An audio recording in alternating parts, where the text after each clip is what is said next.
الله الرحمن الرحيم. الحمد لله رب العالمين. اللهم صل وسلم وبارك على محمد وعلى آل محمد. اللهم انفعنا بما علمتنا وعلمنا ما ينفعنا وزدنا علما وبارك لنا في علمنا إخلاصا في القول والعمل كاملا وعلما نافعا لا ينسى وتوفيقا دائما وصحة ويقينا وعافية. آمين يا رب العالمين. Alhamdulillah, kaum muslimin rahimahullah, kita lanjutkan pengajian tafsir Al-Quran satu hari satu halaman, dan kita masih membahas surah Asy-Syura, yaitu pada halaman 487. Surat Asy-Syura ayat 32 sampai 44 insyaallah ta'ala. أعوذ بالله السميع العليم من الشيطان الرجيم من همزه ونفخه ونفثه. ومن آياته الجواري في البحر كالأعلام إن يشأ يسكن الرياح فيظللن رواكد على ظهره إن في ذلك لآيات لكل صبار شكور. أو يوبقهن بما كسبوا ويعفو عن كثير ويعلم الذين يجادلون في آياتنا ما لهم من محيص. فما أوتيتم من شيء فمتاع الحياة الدنيا وما عند الله خير وأبقي للذين آمنوا وعلى ربهم يتوكلون. والذين يجتنبون كبير الإثم والفواحش وإذا ما غضبوا هم يغفرون.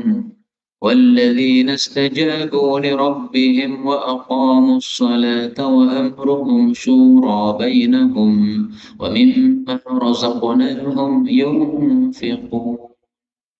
والذين إذا أصابهم البغي هم ينتصرون.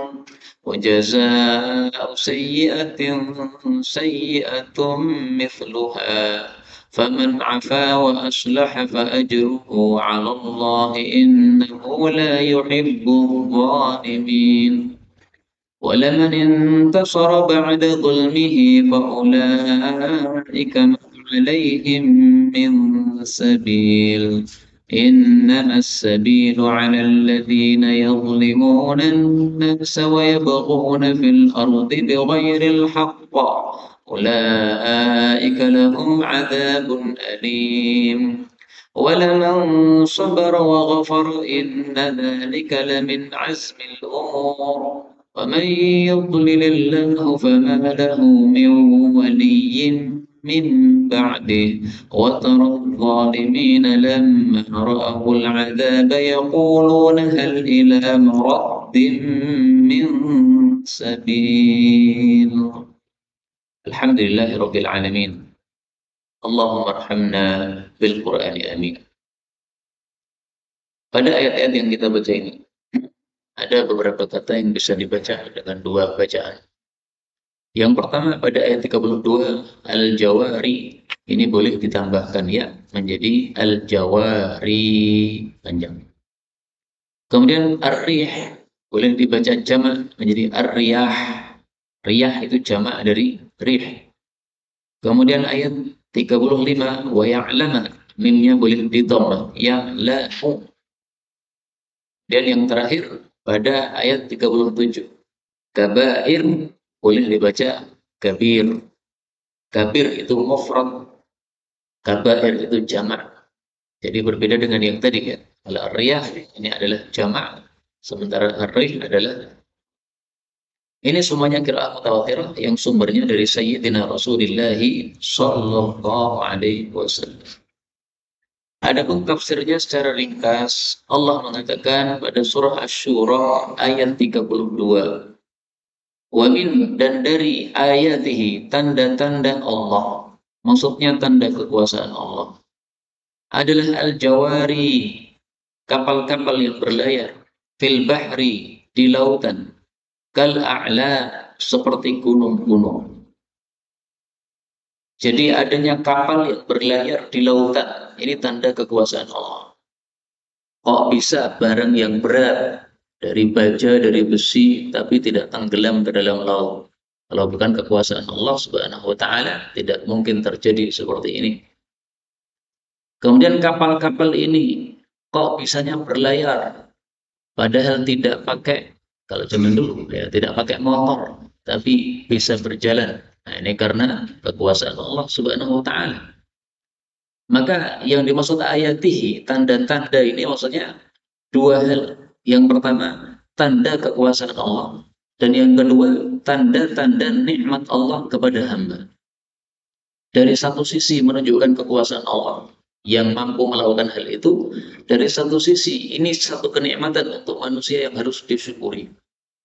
Perjalanan jauh dari Indonesia ke Makkah, zaman dulu pakai kapal untuk berhaji, perjalanan mungkin setengah tahun. Nah, perjalanan seperti itu, ini adalah satu nikmat dari Allah Subhanahu wa Ta'ala untuk para manusia. Maka ayat-ayat seperti ini fungsinya dua, supaya kita paham bagaimana kuasanya Allah, sehingga kalau kita butuh apa-apa maka mintanya kepada Allah yang Maha Kuasa. Dan fungsi yang kedua, supaya kita paham bagaimana besarnya nikmat Allah kepada manusia, sehingga kita mensyukuri nikmat-nikmat Allah Subhanahu wa Ta'ala. Kal a'lam, seperti gunung, maksudnya gimana? Maksudnya sebagaimana di daratan ada gunung-gunung yang besar, maka di lautan ada ada kapal-kapal yang besar juga. Maka posisi kapal di dalam laut itu sama dengan posisi gunung di daratan. Maka bukan sama persis dengan gunung, bukan ya. Karena kalau gunung itu ternyata bagian yang masuk ke dalam itu lebih besar daripada bagian yang menonjol ke atas permukaan daratan, permukaan bumi. Tapi kalau kapal, saya kira tidak seperti itu. Atau mungkin ya macam-macam. Kemudian Allah mengatakan, iya syah, jika Allah mau, yuskinir rih, Allah akan menenangkan angin. Fayadhlalna, maka jadilah kapal itu rawakida, berhenti ala dhahri, di atas punggung laut. Inna fi dzalika, sesungguhnya dalam hal itu, la ayatin, sungguh ada tanda-tanda, yaitu kekuasaan Allah. Likulli sabarin, untuk setiap orang yang selalu sabar, syakurin, yang selalu bersyukur kepada Allah Subhanahu wa Ta'ala. Nah, di sini bentuk nikmat Allah kepada hamba di sini. Kapal bisa berlayar. Kenapa? Karena dikirimi angin oleh Allah Subhanahu wa Ta'ala. Maka dengan sebab adanya angin ini, kapal berlayar. Seandainya tidak ada angin, tidak akan berlayar kapal ini. Maka ini nikmat dari Allah Subhanahu wa Ta'ala. Kemudian Allah mengirimnya angin untuk kapal. Anginnya tidak terlalu dahsyat sehingga mengombang-ambingkan kapal. Tapi juga tidak terlalu pelan sehingga berjalan perlahan-lahan tidak sampai ke tujuan. Tapi diberikan oleh Allah angin yang sesuai dengan kebutuhan kapal tersebut. Makanya Allah menyebutkan di sini, yasha yuskinir rih. Kalau Allah mau, Allah biarkan angin itu diam sehingga kapal nggak bisa bergerak. Tapi Allah tidak seperti itu. Karena kalau seperti itu berarti manusia jadi keberatan di tengah-tengah lautan, tidak bisa berjalan. Zaman dulu belum ada motornya, kapal itu hanya mengandalkan angin saja. Anginnya membawa kemana, itulah yang akan berjalan kapal tersebut. Kalau sekarang memang sudah pakai motor, kapal-kapal yang ada. Tapi ini tetap merupakan nikmat Allah Subhanahu wa Ta'ala. Kemudian dari ayat ini diambil pelajaran juga bahwa manusia adalah menjadi orang yang sabarin syakurin. Sabar dan syukur. Kenapa? Karena kehidupan itu berganti-ganti antara dua kondisi ini. Ada kalanya kondisi mendapatkan kenikmatan dari Allah, maka hendaklah syukur. Ada kalanya kondisi mendapatkan ujian dari Allah, maka haruslah sabar. Sebagaimana sabda Rasul Sallallahu Alaihi Wasallam, hadis yang sangat terkenal dalam Sahih Muslim. Rasul mengatakan, Ajaban li amril mu'min. Sungguh mengherankan kondisinya orang beriman. Sesungguhnya segala kondisinya menjadi kebaikan untuk dia. Dan itu tidak terjadi untuk seseorang selain untuk orang beriman saja. Bagaimana itu? Beliau jelaskan. In asabathu sarra, kalau dia mendapatkan kenikmatan, syakara, bersyukur, maka itu jadi kebaikan untuknya. Wa in asabathu dharra, kalau dia mendapatkan madarat, musibah, ujian, sabara, maka dia sabar, maka itu juga menjadi kebaikan untuknya. Maka Allah menghasung kita untuk menjadi sabarin syakurin. Dan ini kalau mau dibuat untuk nama anak gak ada masalah. Karena banyak orang itu mau kasih nama anak itu mikir dulu lama untuk nama anak kayak apa namanya. Mau pilih ini, khawatir nanti namanya terjemahnya salah. Nah sudah pakai ayat-ayat Quran bisa. Sabarin syakur. Tapi tidak semua ayat Quran bisa dipakai nama. Karena di Jawa Timur ada anak namanya syaitan. Ketika ditegur jangan syaitan, katanya ada di Quran. Nah, kalau ada di Quran ya iblis ada di Quran. Jahannam ada di Quran. Nah, tidak seperti itu. Ya diambil yang maknanya bagus-bagus. Sabarin syakur. Kemudian Allah mengatakan atau yubilhunna, Allah akan menghancurkan kapal-kapal itu bima kasabu, dengan sebab apa yang mereka lakukan, maksudnya dosa-dosa. Wa ya'fu, dan Allah itu memaafkan an katsirin, dari banyak dari dosa-dosa manusia. Maksudnya kalau Allah mau, Allah bisa saja menghancurkan kapal. Maksudnya menghancurkan kapal, dibikin tenggelam ke dalam lautan. Tidak berlayar, tapi tenggelam. Itu kalau Allah mau, pasti sangat mampu sekali. Allah mengatakan, wahai kapal, tenggelamlah, langsung tenggelam. Kun fayakun. Tapi Allah tidak melakukan itu. Kenapa? Karena Allah Maha Pengampun, sehingga tidak semua dosa manusia dikirimi siksaan oleh Allah. Andaikan setiap dosa kita itu dikirimi siksaan oleh Allah, sudah tidak ada satu orang hidup di atas muka bumi. Di masjid ini sudah nggak ada orang, nggak mungkin ada orang. Bahkan di muka bumi tidak akan ada orang. Kenapa?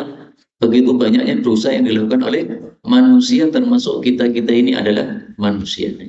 Sebagaimana kalam Allah dalam Al-Quran, Allah mengatakan, ma taraka ala dhahriha min dabbah. Surat Fatir ayat 45.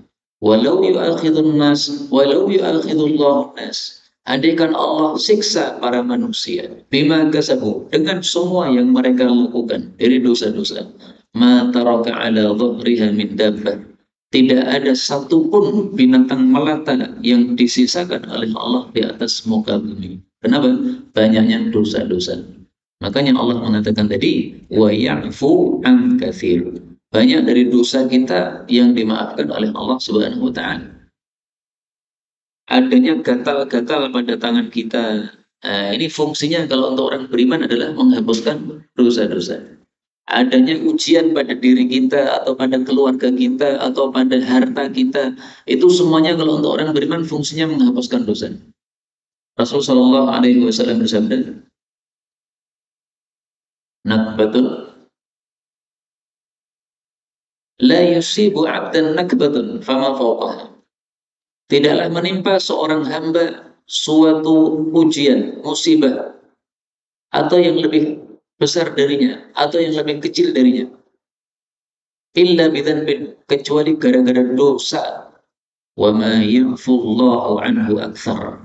Apa yang dimaafkan oleh Allah lebih banyak daripada yang dikirimi ujian oleh Allah Subhanahu wa taala.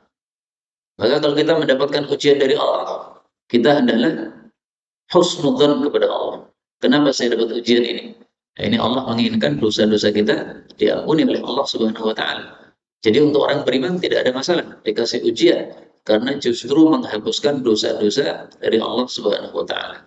Maka Rasulullah kalau menjenguk orang sakit mengatakan, la ba'sa tahu, tidak apa-apa, sakitmu ini menghapuskan dosa-dosa. Wah, saya malah jadi teringat hari ini tadi ada WA dari teman-teman guru kami, Ustadz Sukis. Beliau guru di pesantren mengajarkan kimia.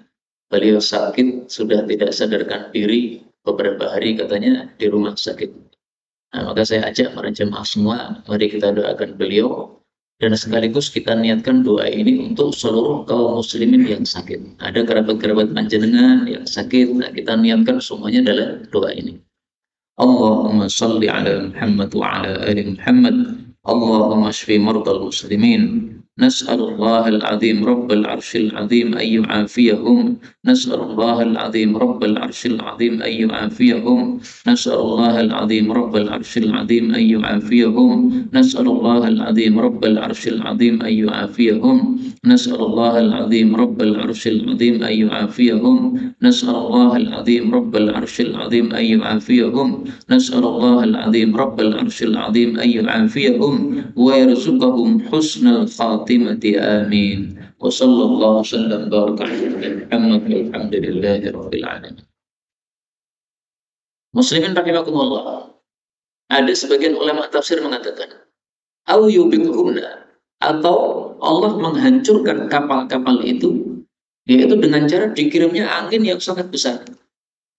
Maka ini berkaitan dengan kalimat yang sebelumnya tadi. Iya sya yuskinir rih. Kalau Allah mau, Allah bikin anginnya tenang sehingga kapal nggak bergerak sama sekali.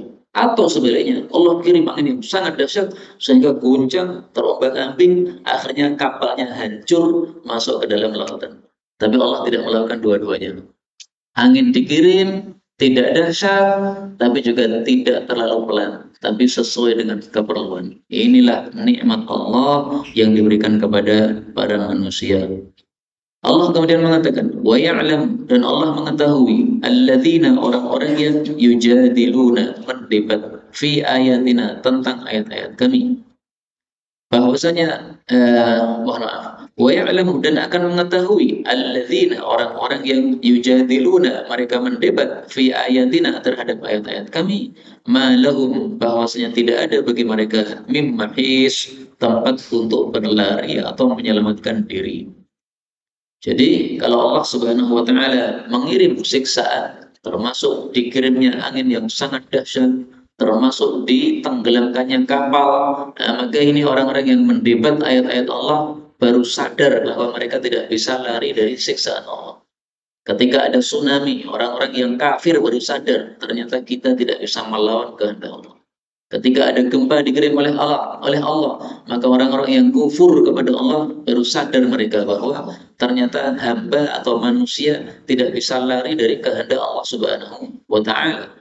Sebagaimana disebutkan oleh Allah dalam ayat yang lain, "Wa ma antum bimu'jizina fil ardi."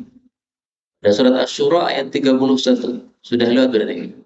Wa ma antum bimu'jizin, kalian tidak akan bisa melemahkan Allah fil ardi, di bumi. Maksudnya tidak bisa lari di bumi dari kehendak Allah Subhanahu wa taala. Allah kirim gempa, mau lari kemana? Oh, ini buminya Allah semuanya ini. Allah kirim tsunami, mau lari kemana? Ini buminya Allah Subhanahu wa taala. Bagaimana kalau larinya tidak di bumi, tapi larinya naik ke langit? Nah, jawabannya pada ayat yang lain. Allah mengatakan pada surah Al-Ankabut ayat 22, "Wa ma antum bimu'jizina fil ardi wala fis sama." Kalian tidak bisa melemahkan Allah baik di bumi maupun di langit, sama saja. Mau lari ke langit, langit juga milik Allah Subhanahu wa taala. Sangat mudah bagi Allah untuk menghancurkan manusia apabila Allah menghendakinya. Kemudian Allah mengatakan, "Fama utitum," maka apapun yang kalian diberi, min syai'in, dari segala sesuatu, famata'u, maka kesenangan, al hayatid dunya, kehidupan dunia. Wa ma indallah, dan apa-apa yang ada di hadapan Allah, yaitu pahalanya Allah, khairun, lebih baik, wa abqa, dan lebih kekal, lilladzina amanu, bagi orang-orang yang beriman, wa ala rabbihim yatawakkalun, dan hanya kepada pemelihara mereka, mereka tawakal kepada Allah Subhanahu wa taala. Ayat ini, kata Ibnu Katsir, maksudnya Allah meremehkan dunia. Dunia di hadapan Allah sangat remeh.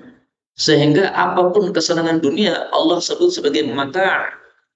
Mata' itu artinya kesenangan yang sementara, fana. Tidak ada yang kekal di dunia, semuanya fana. Kekayaan itu juga akan fana. Nanti akan ditutup dengan kematian. Kalau mati sudah nggak bawa kekayaan sama sekali. Yang dibawa hanya 3 helai kain kafan, selesai. Semua hartanya ditinggalkan oleh orang yang mati tersebut. Maka fana. Maka istilah mata itu kalau dilihat dari sisi pelafalannya itu sudah menunjukkan bahwa kesenangan dunia hanya sedikit saja. Huruf mim pada bibir, ma.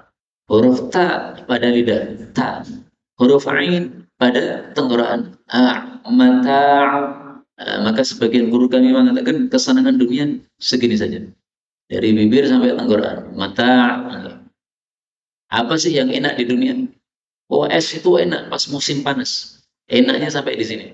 Kalau sudah masuk tenggorokan nggak ada rasanya lagi. Udah selesai. Nikmatnya sampai di situ saja. Kenikmatan atas maupun bawah segini. Pamata hayat dunia. Maka Allah katakan di hadapan Allah lebih baik dan lebih kekal. Maksudnya akhirat atau surga lebih baik dan lebih kekal. Seolah-olah Allah mengatakan jangan kamu dahulukan yang fana daripada yang kekal. Dunia fana, sementara akhirat kekal. Kok malah memilih yang fana? Ini terbalik mikirnya. Orang berzina, itu berarti mengambil yang fana. Kenikmatannya sementara, segini tadi. Kalau sudah mendapatkan kenikmatan itu, kemudian orang zina ditutup dengan menyesal. Wah, menyesal. Kenapa menyesal? Ya namanya orang berbuat jelek, pasti akan menyesal. Hati kecilnya pasti menyesal. Kemudian setelah itu, akan ada aib yang sangat besar untuk dirinya di dunia. Orang mengecapnya sebagai orang jelek karena sudah melakukan perzinaan, perselingkuhan sebelum menikah, zina sebelum menikah. Nah, maka kenikmatannya sedikit, kesengsaraannya lebih panjang. Kok malah dipilih daripada yang lebih baik dan lebih kekal di hadapan Allah Subhanahu wa taala. Itu satu pemikiran yang terbalik. Makanya Allah mengatakan lilladzina aman, hanya untuk orang-orang beriman. Orang-orang beriman saja yang bisa mengambil manfaat dari akhirat ini sehingga dia memilih yang kekal daripada yang fana. Kemudian ya tawakkalun, bertawakal kepada Allah Subhanahu wa taala. Nah, setelah ini Allah akan menyebutkan sifat-sifat yang terpuji, yang dipuji oleh Allah pada ayat ini. Bagi yang dimiliki oleh orang-orang beriman. Salah satunya di sini tawakal. Tawakal itu bagaimana? Memasrahkan urusan kita semuanya kepada Allah. Tapi tawakal tidak melenyapkan ikhtiar. Seorang sahabat Nabi membawa unta bertanya, "Ya Rasulullah, ini unta saya ikat lalu saya tawakal atau saya lepas dan saya tawakal?" Beliau mengatakan, "Iqilha, kamu ikat dulu. Wa tawakal, lalu tawakal sama Allah." Maka tidak boleh kita tawakal tanpa ikhtiar, tanpa usaha. Setiap hari hanya berada di rumah, geleng-geleng kepala wirid la ilaha illallah, la ilaha illallah, nggak pernah mau kerja. Itu bukan tawakal begitu. Tawakal itu ada ikhtiarnya, usaha mencari nafkah, mendapatkan hasil atau tidak, serahkan sama Allah Subhanahu wa taala, tawakal. Maka Sayyidina Umar pernah melewati suatu kaum, mereka tengok-tengok, maka ditanya oleh Sayyidina Umar, "Ini siapa ini kaum ini?" Maka mereka mengatakan, "Nahnul mutawakkilun." Kami kaum yang bertawakal sama Allah. Dah gedek-gedek tok di rumah sudah mendapatkan apa? Rizki dari Allah Subhanahu wa taala. Apa kata Sayyidina Umar? Bal antumul muta'akilun. Bahkan kalian tuh orang-orang yang minta makan kepada orang lain. Bukan tawakal itu namanya, tapi muta'akil, minta kepada orang lain. Buktinya tidak kerja tapi kemudian apa? Minta makan kepada orang lain. Bal antumul muta'akilun. Kemudian Sayyidina Umar mengatakan, orang tawakal itu orang ambil benih kemudian ditanam di tanah. Setelah itu dia pasrah sama Allah. Nah, itu tawakal. Petani itu tawakal. Dia tanamkan benihnya pada tanah, kemudian pada sawahnya, kemudian dia doa sama Allah, "Ya Allah, sudah saya tanam, suburkanlah ya Allah, berkahilah ya Allah." Nah, tawakal sama Allah kayak begitu, ada usaha. Itu makna tawakal. Kemudian sifat berikutnya yang dipuji oleh Allah, walladzina, dan orang-orang yang yajtanibun, menjauhi kabiral ismi, dosa-dosa besar, wal fawahisha, dan perbuatan-perbuatan keji. Wa idza, dan apabila ma ghadibu, mereka marah, hum yaghfirun, maka mereka pun mengampuni atau memaafkan kepada orang yang dimarahi. Nah, ini dua sifat yang terpuji dari Allah, menjauhi dosa. Dosa ada yang besar, ada yang kecil. Maka dosa-dosa besar terutama dijauhi. Tapi bukan berarti hanya dosa besar yang dijauhi. Dosa kecil pun juga dijauhi. Karena dosa kecil kalau ditumpuk-tumpuk lama-lama menjadi besar juga. Sebagaimana orang-orang mengatakan Dari kecil menjadi besar. Dari satu pasir kalau ditumpuk-tumpuk menjadi suatu bukit. Nah, itu karena berulang-ulang. Dosa-dosa dibagi dua, ada yang kecil, ada yang besar. Dosa besar dibagi dua lagi, ada yang mubiqat, menghancurkan, ada yang dosa besar tapi tidak sampai kepada derajat menghancurkan.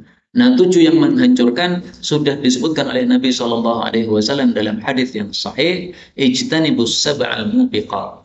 Syirik kepada Allah, sihir, membunuh nyawa yang diharamkan oleh Allah, makan riba, makan harta anak yatim, lari pada saat perang, menuduh berzina terhadap wanita muslimah yang baik-baik. Nah, itu semuanya dosa-dosa besar penghancur, alias dosa besar yang sangat besar. Seperti kalau binatang ada yang besar, ada yang kecil. Nah, binatang yang besar pun dibagi dua, ada yang besar-besar, ada yang besar biasa. Kambing itu besar, sapi itu juga besar, tapi sapi termasuk besar-besar yang besar. Nah, kambing besar biasa. Kalau fawahish yang keji itu adalah perbuatan dosa yang akal sehat pun menganggapnya itu jelek. Semua akal sehat, tidak peduli agama apapun. Misalnya zina. Apakah ada satupun agama yang memuji zina? Tidak ada. Mau agama Hindu, mau agama Buddha, mau agama apapun juga menganggap zina itu jelek, itu fahisyah. Kenapa? Akal sehatnya manusia menganggap itu jelek. Dan akal sehat tidak mungkin bertentangan dengan syariat Islam yang sempurna. Tidak mungkin. Kemudian sifat berikutnya, kalau marah maka memaafkan. Marah mampu untuk menghukum, tapi memaafkan. Jadi sifat watak mereka itu suka memaafkan. Lebih suka memaafkan daripada menghukum. Maksud ayat ini adalah apa? Lebih suka memaafkan daripada menghukum. Meskipun mampu menghukum. Kemudian walladzina, orang-orang yang istajabu, mereka mengijabahi li rabbihim, terhadap pemelihara mereka. Maksudnya taat kepada Allah dan Rasulnya. Wa aqamus shalah, dan mereka menegakkan salat. Wa amruhum, dan urusan mereka syura bainahum, dimusyawarahkan antar mereka. Wa mimma razaqnahum, dan dari apa yang kami rezekikan kepada mereka, yunfiqun, mereka berinfak. Nah, ini sifat-sifat yang lainnya yang dipuji oleh Allah. Istajabu li rabbihim, taat kepada Allah Subhanahu wa taala. Diperintahkan untuk sholat jamaah, berjamaah. Diperintahkan untuk membaca Al-Quran, membaca Al-Quran. Diperintahkan untuk korban, itulah hak kemarin, korban. Istajabu li rabbihim. Aqamus shalah, menegakkan salat. Kenapa yang disebutkan salat? Karena salat adalah afdalul ibadah. Ibadah paling mulia adalah salat. Sehingga disebutkan pertama kali oleh Allah Subhanahu wa taala. Ini termasuk istajabu li rabbihim. Termasuk bab mentaati Allah adalah menegakkan salat. Amruhum syura bainahum, urusan mereka dimusyawarahkan. Ini termasuk sesuatu yang dipuji oleh Allah. Urusan bersama dimusyawarahkan. Jangan menetapkan suatu urusan kecuali setelah musyawarah. Karena musyawarah diberkahi oleh Allah Subhanahu wa taala. Rasulullah yang sudah sangat pandai saja masih bermusyawarah. Bukan berarti karena akal beliau sedikit, enggak. Akal beliau sempit, enggak. Beliau sebenarnya sudah sangat cerdas. Tidak perlu musyawarah sebenarnya. Tapi untuk menunjukkan pentingnya musyawarah, maka Allah menyuruh Nabi Muhammad sallallahu alaihi wasallam untuk juga bermusyawarah. Allah mengatakan di dalam Al-Qur'an pada surah Ali Imran ayat 159, wasyawirhum fil amr, dan musyawarahilah mereka fil amr, dalam urusan itu. Dalam perang Badar, Rasulullah musyawarah pada sahabat-sahabatnya. Ini sebelum musuh-musuh datang, ini kita mau berada di mana? Kita berada di atas saja. Nah, maka ada seorang sahabat Nabi bertanya, ya Rasulullah, kok pilih di atas? Apakah ini dari wahyu atau dari pemikiran antum? Maka beliau mengatakan, bukan dari wahyu, ini pemikiran saya. Maka sahabat Nabi ini mengatakan, kalau pemikiran antum, maka saya punya usul yang lain. Lebih baik kita tidak di atas, tapi kita di bawah menguasai sumur-sumur di Badar. Kalau sumur-sumur kita kuasai, maka mereka orang kafir datang tidak punya air, mereka akan sudah kalah satu sisi. Maka usulan ini oleh Nabi SAW dianggap bagus. Beliau mengatakan, baik, kita pindah. Tidak di atas, tapi kita berada di bawah, menguasai sumur-sumur. Nah, ini bagusnya Rasulullah SAW dalam musyawarah seperti ini. Tidak hanya mengajak musyawarah, tapi menentukan harus begini hasilnya. Tidak. Mengajak musyawarah ya konsekuensinya menerima usulan yang bagus. Karena sebagian orang itu mengamalkan ayat ini hanya sekedar pengamalan saja, Pak. Ya musyawarah, musyawarah. Tapi hasil hasil akhirnya sudah harus sesuai dengan keputusan dia. Nah, ini tidak musyawarah seperti ini. Sama saja, nggak ada gunanya musyawarahnya. Nah, maka musyawarah yang benar adalah mengajak musyawarah, tapi juga menerima usulan yang baik. Dilihat usulannya benar tidak itu. Secara nalar benar, baik, ya sudah diterima. Jangan kemudian karena itu hanya usulan dari rakyat tidak diterima, tidak. Kemudian sifat berikutnya adalah menginfakkan sebagian yang dirizkikan oleh Allah Subhanahu wa taala. Berarti di sini mereka menggabungkan antara dua kebaikan. Kebaikan kepada Allah yaitu menyembah Allah, aqamus shalah, salat. Kemudian kebaikan kepada manusia yaitu musyawarah dalam urusan-urusan bersama. Demikian juga menginfakkan sebagian rezeki yang diberikan oleh Allah Subhanahu wa taala. Kemudian sifat berikutnya, walladzina, dan orang-orang yang idza asabahum, apabila mengenai mereka al-baghyu, kezaliman, hum, mereka yang tasirun, membela diri atau membalas terhadap orang yang mendolimi. Maksudnya adalah mereka punya sifat kuat, tidak lemah terhadap musuh. Dipukul pipi kanan, tidak kemudian berikan pipi kirinya, nih silakan pukul. Ya, saya manut saja. Nggak begitu. Kamu zalim, jangan berbuat zalim. Dipegang tangannya, jangan memukul orang. Zalim kamu, dosa kamu. Saya muslim, kamu muslim. Jangan mendolimi saya, jangan pukul saya. Zalim dosa. Nah, mengingatkan begitu. Jadi ada kekuatan pada dirinya, pada izzah, ada kekuatan, kemuliaan pada dirinya. Tidak mau dilancangi orang seperti itu, tidak mau didolimi orang seperti itu. Dan justru seperti ini, sifat seperti ini sifat yang menguntungkan terhadap orang lain. Coba kalau kita didolimi orang, malah kita persilahkan, silahkan didolimi berikutnya lagi. Kan nambah dosa orangnya, Pak. Ini berarti tidak menguntungkan orang lain. Rasulullah Shallallahu Alaihi Wasallam menyuruh kita untuk menguntungkan sesama saudara kita. Unsur akhaka zaliman aw madluman. Bantulah saudaramu baik ketika dia zalim maupun ketika dia terzalimi. Iya zaliman, kalau dia zalim, maka cara menolongnya adalah fardudhu an zalimihi, an dulmihi. Tolaklah dia dari kezaliman dia. Jangan zalim. Zalim itu dosa. Nah, maka punya kekuatan dia dalam dirinya. Tidak lemah untuk menolak kezaliman. Jadi melihat kezaliman tidak suka. Melihat kezaliman, dirinya bangkit untuk menolak. Tidak mau dirinya dizalimi atau orang lain dizalimi. Enggak terima. Karena perbuatan zalim akan menjerumuskan ke dalam neraka terhadap pelakunya. Nah, maka diselamatkan. Jangan sampai seperti itu. Ini hadis riwayat Bukhari dan derajatnya sahih. Kemudian Allah mengatakan wajaza'u sayyi'atin, dan balasan dari perbuatan jelek adalah sayyi'atun, kejelekan mithluha, yang semisalnya. Faman afa, maka barang siapa yang memaafkan, wa aslaha, dan memperbaiki diri, fa ajruhu, maka pahalanya Allah, ditanggung oleh Allah. Innahu, sesungguhnya Allah, la yuhibbu, tidak mencintai al-zalimin, orang-orang yang berbuat zalim. Di sini Allah mengajarkan dua hal. Mengajarkan keadilan dan mengajarkan keutamaan. Keadilannya apa? Jaza'u sayyi'atin sayyi'atun mithluha. Balasan keburukan adalah keburukan yang semisalnya. Ada orang mukul, balas mukul, ya, supaya dia tidak menjadi-jadi kezalimannya. Karena kalau ada orang berbuat zalim, kita biarkan, malah menjadi-jadi nanti. Dia merasa pahlawan, dia merasa apa? Paling menang, sehingga dia berbuat semena-mana. Dia tahu bahwa setiap kali dia mukul atau dia merampas harta orang, tidak ada yang berani sama dia. Akhirnya dia tambah rusak lagi, tambah rusak lagi. Tapi seandainya ada orang berbuat jelek, kemudian langsung dilawan, dia mau berbuat jelek lagi, mikir besoknya. Wah, saya berbuat jelek, ternyata ada yang berani melawan saya. Ternyata semua orang ini tidak takluk sama saya. Nah, akhirnya mikir lagi untuk berbuat jelek. Ini fungsinya berbuat jelek dibalas dengan kejelekan yang semisal. Tapi perhatikan kata-kata Allah, mithluha, semisal. Artinya membalas itu tidak boleh lebih besar. Pukul 1 kali dibalas 2 kali, tidak boleh. Ngambil 100.000 dibalas 200.000, diambil duit dia, tidak boleh. Harus semisal. Okay? Maka Allah Subhanahu wa taala mengatakan di dalam ayat yang lain,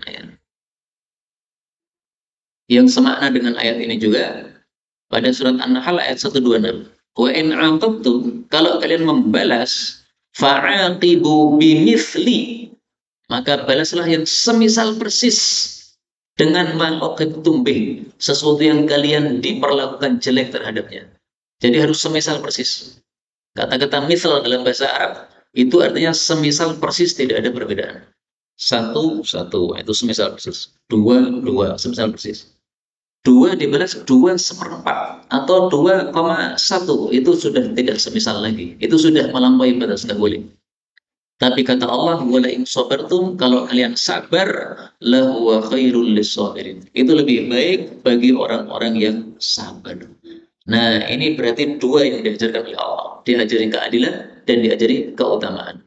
Keadilan adalah membalas yang setimpal, keutamaan adalah sabar terhadap kelakuan orang. Makanya Allah mengatakan, faman afa, siapa yang memaafkan, maka pahalanya ditanggung oleh Allah Subhanahu wa taala. Sehingga bagaimana maksud ayat ini? Mana yang kita pilih? Maksudnya adalah kita diperbolehkan oleh Allah. Kamu dizalimi, kamu balas, boleh. Tapi balasnya yang semisal, jangan lebih. Bagaimana kalau tidak membalas, tapi memaafkan? Nah, itu lebih bagus. Hasan al-Basri dilapori seseorang, wahai imam, engkau dizalimi oleh seseorang. Apa kezalimannya terhadap saya? Engkau digunjing, dituduh sesuatu yang engkau tidak melakukan. Maka beliau mengatakan, kirimlah ini hadiah kepada orang itu. Nah, ini berarti afa, dia memaafkan. Tidak membalas orang yang menzaliminya dengan tuduhan yang semisal. Tapi malah dia maafkan. Udah, malah dikasih hadiah. Ketika ditanya, kenapa menghadiahi orang itu? Dia mengatakan, orang yang menzalimi saya, menuduh saya, berarti menghadiahi pahala kepada saya. Saya terima kasih sama dia. Saya kasih hadiah untuk dia sebagai balasan atau terima kasihnya kepada orang tersebut. Nah, ini berarti Hasan Basri mengambil afa, ya, permaafan, memaafkan. Dan Rasul Shallallahu Alaihi Wasallam juga mengajarkan yang semisal. Beliau sedang tidur, di atas itu ada pohon, maka pedang beliau ditaruh di pohon. Kemudian sari beliau. Tiba-tiba ada orang Arab Badui kafir, dia ambil pedang Nabi, kemudian disodorkan sama Nabi. Muhammad, bangun kamu. Siapa yang bisa menyelamatkan kamu dari saya? Ini pedangmu sudah di tangan saya. Siapa yang bisa menyelamatkan kamu? Maka Rasulullah dengan keyakinan yang tinggi mengatakan Allah. Maka begitu mendengar Allah, orang ini gemetar, akhirnya pedangnya jatuh ke tanah. Nah, pedangnya jatuh diambil oleh Nabi SAW. Oleh Nabi dibalik. Nah, sekarang kamu yang saya pedang nih, siapa yang bisa menyelamatkan kamu? Nah, maka ya orang Arab Badui mengatakan kun khairu akhir. Kamu jadilah orang yang membalas yang terbaik. Maka Rasulullah SAW mengatakan, kamu ucapkan syahadatain, masuk Islam. Maka dia katakan, saya tidak mau masuk Islam, tapi saya janji tidak akan mengganggu kamu lagi dan tidak akan bersama orang-orang yang memerangi kamu. Saya nggak mau ikut campur sama orang-orang yang perang sama kamu. Maka Rasulullah katakan, baiklah, silahkan kamu pergi, lepas. Nah, maka begitu dia pergi dari Nabi SAW, maka dia ketemu teman-temannya mengatakan, saya barusan ketemu manusia terbaik di atas muka bumi. Karena pedangnya Nabi sudah dihunuskan kepada Nabi, malah oleh Nabi dimaafkan. Nah, itu berarti afa wa aslaha fa ajruhu 'ala Allah. Meskipun dia tidak mau masuk Islam, tapi kan sudah ada satu hidayah masuk dalam hati dia. Apa hidayahnya? Tidak mau memerangi Rasulullah SAW. Ini sudah satu kebaikan. Kemudian Allah mengatakan, innahu la yuhibbul zalimin. Allah tidak menyukai orang-orang yang berbuat zalim. Karena itu zalim adalah termasuk perkara yang sangat besar di hadapan Allah Subhanahu wa taala. Rasulullah mengatakan, "Adzulmu dzulumat." Zalim adalah kesusahan-kesusahan nanti pada hari kiamat. Artinya siapa yang zalim dibalas kesusahan oleh Allah dengan yang banyak. Kemudian Allah mengatakan, "Walaman," dan sungguh orang yang intasara, membela diri ba'da dzulmihi, setelah dia dizalimi. Faulaika, maka mereka itu ma'alaihim, tidak ada atas mereka min sabil, dosa. Jadi ada orang memukul kita balas pukul. Kita tampakkan, saya berani sama kamu, jangan zalim kamu. Nah, ini orang seperti ini enggak dosa. Yang dosa siapa? Innamas sabil, tiada lain dosa, 'alal ladzina yadhlimuna nas. Bagi orang-orang yang menzalimi para manusia, wa yabghuna fil ardi, dan mereka melampaui batas di bumi, bighairil haq, tanpa kebenaran, tanpa hak. Ulaika lahum, mereka itulah bagi mereka adzabun alim, siksaan yang sangat menyakitkan. Jadi yang dosa adalah yang memulai, itu maksudnya. Nah, kalau membalas tidak dosa. Orang mukul ya balas mukul, nggak ada masalah. Tujuannya bagus, tujuannya supaya dia tidak bertambah-tambah buruknya. Karena itu ringkasnya, kapan kita memaafkan, kapan kita membalas, itu sesuaikan dengan kondisi. Orang yang tidak pernah berbuat jelek, tiba-tiba suatu saat berbuat jelek, nggak usah dibalas. Kenapa? Dia hanya tergelincir. Setelah itu dia pasti akan nyesel sendiri. Maka dimaafkan aja, nggak usah dibalas. Tapi orang yang sudah terkenal berbuat jelek, berbuat curang, menipu orang, nah, orang seperti itu harus dikasih pelajaran. Karena kalau tidak dikasih pelajaran akan bertambah-tambah, akan semakin besar dosa dia di hadapan Allah Subhanahu wa Ta'ala.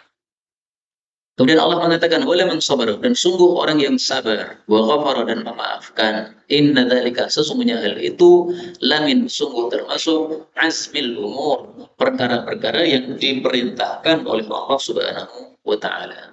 Asmi itu dari kata-kata asimah, yaitu sesuatu yang diperintahkan oleh Allah Subhanahu wa Ta'ala. Kita disuruh sabar, kita disuruh memaafkan. Kenapa? Sabar dan memaafkan ini sifat Allah.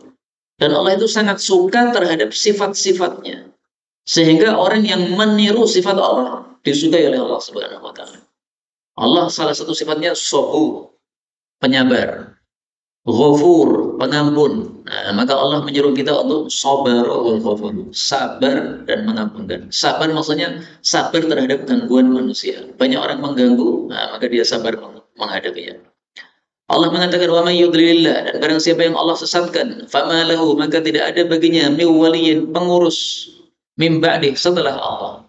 Wa tarad zalimin, dan engkau melihat orang-orang zalim, lamma tatkala ra'ul azab, mereka melihat siksa, yaquluna, mereka mengatakan, hal ila maraddin, apakah ada kembali, min sabil, jalan, apakah ada jalan untuk kembali, maksudnya kembali ke dunia lagi. Jadi Allah mengancam orang-orang yang zalim ketika melihat siksa yang diberikan oleh Allah di akhirat bagi orang-orang yang zalim, maka mereka berkehendak, berkeinginan untuk hidup lagi ke dunia. Kenapa? Supaya tidak berbuat zalim lagi di dunia. Zalim di sini menurut Ibnu Katsir adalah orang-orang yang kafir musyrik. Orang-orang kafir musyrik besok di akhirat, setelah melihat api neraka yang sangat dahsyat, maka mereka berangan-angan seandainya dikirim kembali oleh Allah ke bumi, ke dunia. Untuk apa? Supaya bisa beramal yang baik, tidak lagi syirik. Ayat seperti ini disebutkan oleh Allah Subhanahu wa Ta'ala pada ayat yang lain, yaitu Allah mengatakan, "Walau tara idh wuqifu 'alan nar." Ketika mereka dihentikan di atas neraka, faqalu, mereka mengatakan, ya laitana nurad, alangkah inginnya kita kembali ke dunia, wala nukadzib bi ayati rabbina, tidak lagi mendustakan ayat-ayat Allah, wa nakuna minal mu'minin, ingin menjadi orang-orang beriman. Ini tafsiran yang menafsirkan ayat tadi. Maka zalim maksudnya di sini apa? Syirik. Maka Allah menjawab, walau ruddu, andaikan mereka kembali betul ke dunia, la'adu limanuhu an, sungguh akan kembali lagi berbuat zalim, wa innahum lakadzibun, dan sungguh mereka orang-orang yang dusta. Karena itu kaum muslimin rahimakumullah, kita bersyukur kepada Allah tidak termasuk orang-orang yang melakukan kezaliman yang besar, yaitu syirik. Maka marilah kita sempurnakan dengan tidak melakukan kezaliman kepada sesama manusia. Wallahu a'lam bishawab, walhamdulillahi rabbil alamin.